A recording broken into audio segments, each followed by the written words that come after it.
Hello everyone, welcome to PCTI Limited Online Education. As you know, we are here to learn Tally with GST. But before jumping to the concept of Tally, it is important to understand basic of accounting. Our first discussion in Tally plus GST course is basic accounting. So in this session, we will discuss the basic accounting. We will study only that part of accounts which is required or necessary for Tally. Because without having the general idea about accounts, it will be difficult to understand e-accounting, that is Tally. So let's start the session with the basic definition of an account. Definition given on the screen is: an account is a summarized record of relevant transactions at one place relating to a particular head. Basically एक particular head के अंदर जितनी भी transactions होती हैं, जब हम उन transactions को summarize करके एक जगह record करते हैं और जिस format में उसे record करते हैं उसे accounts कहा जाता है. Accounts prepare करने का format कुछ इस तरह का है, जिसमें left hand side आता है debit and right hand side आता है credit. डेबिट मीन्स आना एंड क्रेडिट मीन्स जाना. हम जिस भी हेड का अकाउंट प्रिपेयर करेंगे, अगर उस हेड में कुछ भी आ रहा है तो वो डेबिट हो जाता है, और अगर कुछ भी उस हेड से जा रहा है तो वो क्रेडिट हो जाता है. Let us take an example. If we create a cash account, then if rent is paid, that means cash company से जा रहा है, तो वो हम कैश अकाउंट में कर देंगे credit. Similarly, if goods are sold, that means goods को सेल करने से कैश आया, तो हम सेल अकाउंट को कैश अकाउंट में डेबिट कर देंगे. आगे बढ़ने से पहले चलिए पहले समझते हैं एसेट्स एंड लायबिलिटीज क्या होती हैं. तो एसेट्स वो चीजें हैं जो कंपनी से बिलोंग करती हैं और साथ साथ जो उन्हें लॉन्ग टर्म बेसिस पे बेनिफिट्स देती हैं, जैसे कि cash in hand, cash at bank and machinery. वहीं अगर हम लायबिलिटी की बात करें तो लायबिलिटी मीन्स ऑब्लिगेशन. वो सभी चीजें जो एक कंपनी के लिए बर्डन होती हैं, जो उन्हें आगे जाके चुकाना होता है. तभी स्लाइड पर लिखा गया था कि ये future sacrifices of economic benefits हैं, जो कि एक एंटिटी के लिए ऑब्लिगेशन है on the basis of result of past transactions और अदर पास्ट इवेंट्स, जैसे कि लोन्स और बिल्स पेबल. चलिए अब बात करते हैं टाइप्स ऑफ अकाउंट्स की. अकाउंट्स तीन तरह के होते हैं. सबसे पहले है पर्सनल अकाउंट. पर्सनल अकाउंट में वो अकाउंट्स आते हैं जो किसी के नेम पर होते हैं. अब वो चाहे किसी पर्सन का नेम हो या किसी कंपनी का नेम, जैसे राम अकाउंट, श्याम अकाउंट और एबीसी एंटरप्राइज एक्सेट्रा. दूसरा है रियल अकाउंट, जिसमें कंपनी की एसेट्स एंड लायबिलिटी से रिलेटेड अकाउंट्स कंसिडर किए जाते हैं, जैसे कि property account, machinery account, land and building account and so on.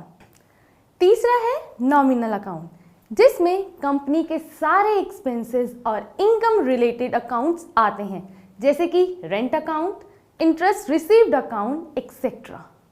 अब बात करते हैं 3 golden rules of accounts की. 3 golden rules of accounts 3 major rules हैं, जिसकी वजह से अकाउंटिंग प्रैक्टिसेस को परफॉर्म किया जाता है. दूसरे शब्दों में कहें तो इन रूल्स का यूज एक एक्यूरेट जर्नल एंट्री को प्रिपेयर करने में होता है. बुक कीपिंग का डबल एंट्री कंसेप्ट भी बहुत एक्यूरेटली यहां अप्लाई किया जाता है. अकाउंटिंग 3 रूल्स पे बेस्ड है, जिसके बेसिस पे हम जान सकेंगे एक पर्टिकुलर अकाउंट डेबिट होगा या क्रेडिट होगा. So first rule is debit the receiver and credit the giver, and this rule is applicable on personal account. अगर कोई पर्सन रिसीवर है तो उसे डेबिट करेंगे, और अगर कोई गिवर है तो उसे क्रेडिट करेंगे. दूसरा rule, debit what comes in and credit what goes out, and this rule is applicable on real account. अगर एसेट्स हम परचेज कर रहे हैं, मतलब कंपनी में वो एसेट आ रही है, तो उसे करेंगे डेबिट. और अगर एसेट को हम सेल कर रहे हैं तो मतलब कंपनी से वो एसेट जा रही है, तो उसे करेंगे क्रेडिट। तीसरा रूल है debit all expenses and losses and credit all the income and gains, and this rule is applicable on nominal account. मतलब जितने भी कंपनी के एक्सपेंसेस हैं वो हो जाएंगे डेबिट एंड सारे इनकम रिलेटेड अकाउंट्स हो जाएंगी क्रेडिट। चलिए अब बात करते हैं जनरल एंट्रीज की। ट्रांजैक्शंस को एनालिसिस करने के बाद जब उन ट्रांजैक्शंस को डेबिट और क्रेडिट रूल्स के अकॉर्डिंग क्लासिफाई एंड रिकॉर्ड करते हैं तो उस फॉर्मेट को जनरल एंट्रीज कहते हैं। बेसिकली ट्रांजैक्शंस को डेबिट और क्रेडिट के टर्म्स में डिफाइन करना, ये है जर्नल एंट्रीज करने का format, where we use debited account first and then credited account. अब जर्नल एंट्री को समझेंगे एग्जांपल्स के through. For example, Mohan commences business with ₹5,000। मतलब मोहन ने अपना बिजनेस 5,000 रुपीज से स्टार्ट किया। बिजनेस स्टार्ट किया तो कंपनी के पास क्या आया? Cash. Cash account is a real account where we use second rule, debit what comes in and credit what goes out. So company के पास कैश आया तो हम कैश अकाउंट को डेबिट करेंगे, यानी कि हमारी एसेट्स इंक्रीज हुई।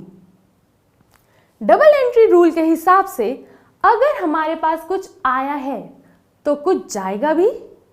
अब सवाल यह है कि कैश आया तो क्या गया?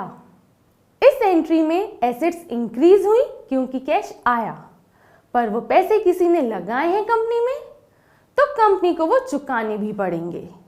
वो पैसे लगाए हैं ऑनर ने, अब वो सोचेंगे कि ऑनर को पैसे वापस क्यों करने हैं, वो तो उसी की कंपनी है। यहां लगता है हमारा separate entity clause of company act.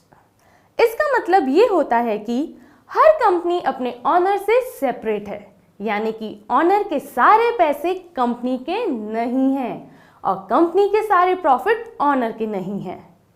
तो कैश कंपनी का नहीं है तो उससे ऑनर को वापस देना है, तो वो ऑनर को कंपनी की कैपिटल में से रिटर्न करना होगा। इसलिए कैपिटल अकाउंट यहां क्रिएट किया जाएगा, जो कि कंपनी की एक लायबिलिटी है, तो कैपिटल क्रेडिट हो जाएगी। तो यहां हमारी जनरल एंट्री हुई cash account debited to capital account. चलिए अब बात करते हैं नेक्स्ट एंट्री की, जो कि है ₹500 is deposited in the bank. अब इस एंट्री में 500 रुपीज का हमने बैंक में डिपॉजिट किया। इसका मतलब पैसे कंपनी से निकलकर बैंक अकाउंट में गए। इसका मतलब कैश अकाउंट हुआ माइनस और बैंक अकाउंट हुआ प्लस। कैश अकाउंट एक रियल अकाउंट है, तो रूल क्या है? Debit what comes in and credit what goes out. जो जाएगा वो होगा क्रेडिट। सिमिलरली बैंक एक पर्सनल अकाउंट है, जिसके लिए हम फर्स्ट रूल यूज करते हैं, जो कि है debit the receiver and credit the giver. यहां बैंक कौन है हमारा? रिसीवर और गिवर। बैंक के पास पैसा आया, यानी कि बैंक है रिसीवर, और हमारा रूल क्या है? Debit the receiver. तो इस एंट्री में बैंक अकाउंट हमारा हो जाएगा डेबिट। तो हमारी जनरल एंट्री हुई bank account debit to cash account. Similarly, the next entry is furniture is purchased for cash of ₹200। तो रियल अकाउंट के रूल के हिसाब से बिजनेस में अब फर्नीचर आया और कैश गया, तो एंट्री हुई furniture account debited to cash account. Next, purchase goods for cash ₹400। इसमें भी हमारा रियल अकाउंट ही लगेगा, जो कि हमारा रूल है debit what comes in and credit what goes out. तो हमारी एंट्री हुई purchase account debited to cash account, क्योंकि कंपनी से कैश गया और गुड्स आए। Next, purchase goods for ₹1000 on credit from mister Ram Narayan brothers. इस एंट्री में पर्सनल अकाउंट अप्लाई हो रहा है, क्योंकि राम नारायण ब्रदर्स से हमने उधार पर सामान लिया। अब उधारी पे सामान लिया हमने, तो यानी कि राम नारायण हो गया गिवर। तो रूल क्या है? Debit the receiver and credit the giver. So Ram Narayan हो गया क्रेडिट और रियल अकाउंट के रूल के हिसाब से परचेज अकाउंट हो गया डेबिट। तो एंट्री हुई हमारी purchase account to Ram Narayan brothers account. Next, sold goods to MS and company for cash ₹600। अब आपने की है सेल्स, वो भी कैश में, तो आपके पास कैश आया और सेल्स की वजह से गुड्स गए, तो एंट्री हो गई cash account to sales account. Next है sold goods to Ramesh on credit for ₹300, यानी कि पर्सनल अकाउंट के हिसाब से debit the receiver and credit the giver, यानी कि सामान मिला रमेश को, तो रमेश हमारा हो गया डेबिट और सामान हो गया हमारी कंपनी से जो सेल, तो उसको कर देंगे credit, which is the real account. और रियल अकाउंट के हिसाब से एंट्री हमारी क्या हुई, Ramesh account debited to sales account. Next entry है received cash from Ramesh ₹300। Very simple entry, आपने रमेश से कैश लिया तो रियल अकाउंट के रूल के हिसाब से आपके पास कैश आया, मतलब कैश हो गया डेबिट। अब गिवर कौन हुआ, मतलब किसने दिया आपको पैसा, रमेश ने, तो वो अब यहां हो गया क्रेडिट। तो एंट्री हुई cash account debited to Ramesh account. चलिए आगे बढ़ते हैं। Paid to mister Ram Narayan brothers ₹1000।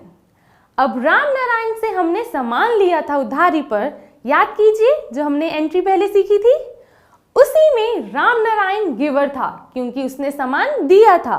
अब इस एंट्री में हम उसे पैसे दे रहे हैं, मतलब वो हो गया रिसीवर, तो राम नारायण अकाउंट हो गया डेबिट और पैसे दिए मतलब कैश गया, तो एंट्री हो गई Ram Narayan brothers account debit to cash account.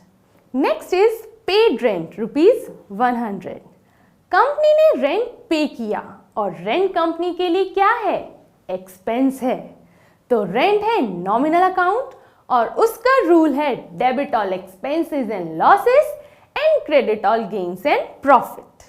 तो रेंट हुआ एक्सपेंस, तो ये हो गया डेबिट अकाउंट और कंपनी से कैश गया क्योंकि रेंट पे किया है, तो एंट्री हुई हमारी rent account debit to cash account.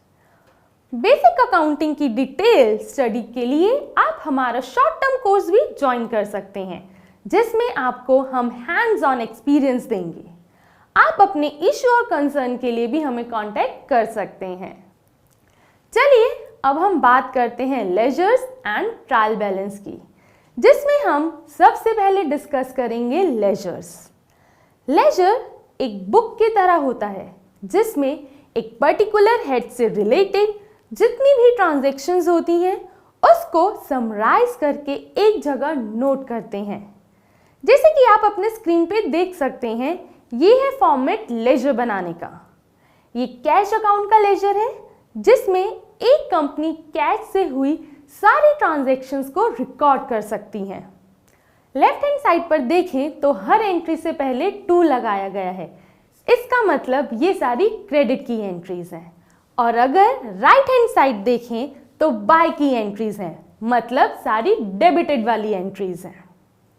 Transactions को लेजर्स में पोस्ट करने के बाद जिन लेजर्स के डेबिट और क्रेडिट बैलेंसेस रिमेनिंग रह जाते हैं उनको हम नोट करते हैं ट्रायल बैलेंस में, just to ensure that journal entries और लेजर्स सही बने हैं या नहीं।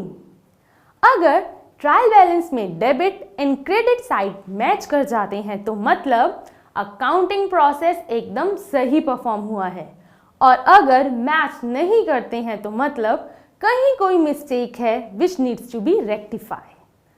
अब हम डिस्कस करेंगे फाइनेंशियल स्टेटमेंट्स, जिसको फाइनल अकाउंट्स भी कहते हैं, क्योंकि ये अकाउंट्स ईयर में एक बार ही प्रिपेयर किए जाते हैं, वो भी at the end of the year.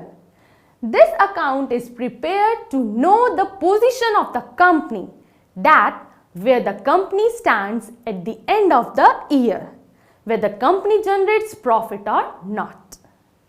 Financial account has 3 parts: trading account, profit and loss account and balance sheet.